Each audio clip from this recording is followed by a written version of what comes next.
বেড়া ভাঙ্গা গেছে। যাওয়ার পরে বলছে বিউটি যে বলছে যে আমাদেরকে বাঁচান। বললাম যে কি হয়েছে? বলছে যে আমার স্বামী সিগারেট টাঙাইতে গেছে, পরে কারেন্টের আগুন জ্বলছে। পরে আমরা পানি টানি দিয়ে আমরা উদ্ধার করছি। আমরা পারলে সহযোগিতা করবেন, ওনাদেরকে বাঁচাইবেন। সকালে শুনলাম যে সিগারেট খাইয়া গিয়ে কারেন্টের কি জানি কাজে হাত দিতে গেছিল, ওই টাইমে কারেন্টের সার্কিট ব্রেকের মধ্যে আগুন লেগে এই ঘটনা করছে। এই সবাই দৌড়াদৌড়ি করে আগুন নিয়ে হারে মেডিকেলে পাঠাইছে। এলাকাবাসী সবাই দেখছে যে এইভাবে সবাই আর্থিকভাবে সাহায্য করছে, সবাই লইয়া গেছে হাসপাতালে। সকাল 11টা বাজে আমার ফোন আসলো, আমার ভাতিজি ফোন দিল। আমার বাড়ি ওর পাশের বাড়ি, বললো যে চাচু আমাদের বাড়ির পাশে মহিদুল্লাহ থাকে, ও অগ্নিদগ্ধ হয়েছে। পরে আমি খবর পেয়ে শুনে আসলাম, ঘটনাস্থলে গেলাম, দেখলাম অবস্থা খুবই ভয়াবহ। ওর নানি কিছুক্ষণ পরে আসলো 12:30 বাজে, যে বাচ্চার নানি জিজ্ঞাসা করলো, বললো যে আমার মেয়ের জামাই সিগারেট খাওয়ার জন্য ম্যাচ লাইট জ্বালাইছে, জ্বালানোর পর হঠাৎ করে অগ্নিদগ্ধ হয়ে গেছে, মানে বিস্ফোরণ হয়েছে। বিস্ফোরণের পরে ও একদম অবস্থা ভয়াবহ। ও যে পুরাতো অবস্থায় সে নাকি আবার পাশের বাড়ি থেকে বলছে আমার মেয়েকে বাঁচাও। এমন একটা শব্দ হয়েছে, বিকট শব্দ, কান্নাকাটি শব্দ কেউ শুনতে পায়নি। পাশে একটা বুস্টারের শব্দে পাশা এলাকায় কিছু হইলে শব্দ কেউ শুনতে পায় না। যাক, এলাকাবাসী সবাই মিলে সম্মিলিত ভাবে দৌড়াদৌড়ি করে তার হাসপাতালে পাঠাইছে। কিছুক্ষণ আগে ওই মহিলা আসছিল হাসপাতাল থেকে। আসার পর আমরা এলাকাবাসী যতটুকু পারছি আর্থিকভাবে সাহায্য করে ওনারা পাঠাইছি।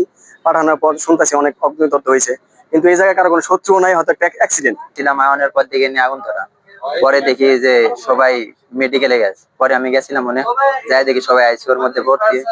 পরে শুনলাম সিগারেট জ্বালাচ্ছিল, এই সিগারেট জ্বালানি চিনে বলে আগুন ধরে গেছে।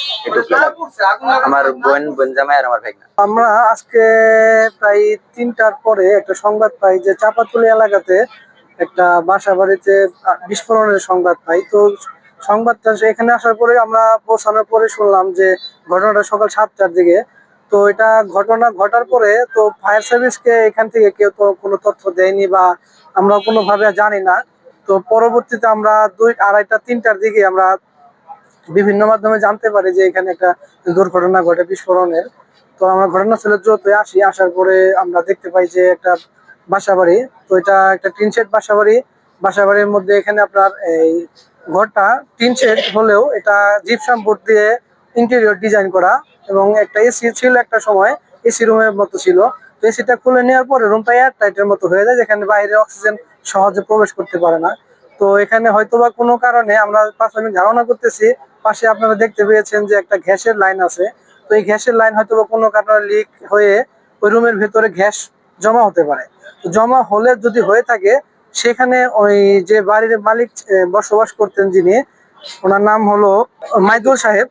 উনি আপনার স্মোকিং এর একটু অভ্যাস আছে। তো আমরা এসেও দেখলাম যে রুমের ভেতরে সিগারেটের প্যাকেট আছে। তো আমরা প্রাথমিক ধারণা করতেছি যে রুমটার মধ্যে গ্যাস জমা হওয়ার ফলে সে যখন এখানে সিগারেট ধূমপান করতে যায়, ধূমপানের ফলে যখন সে ম্যাচের গাড়ি চালায়, সেখান থেকে একটা আকস্মিক বিস্ফোরণ হতে পারে, এটা আমরা প্রাথমিক ধারণা করতেছি। পরবর্তীতে আমরা জানতে পারলাম যে আহত যারা আছেন 3 জন।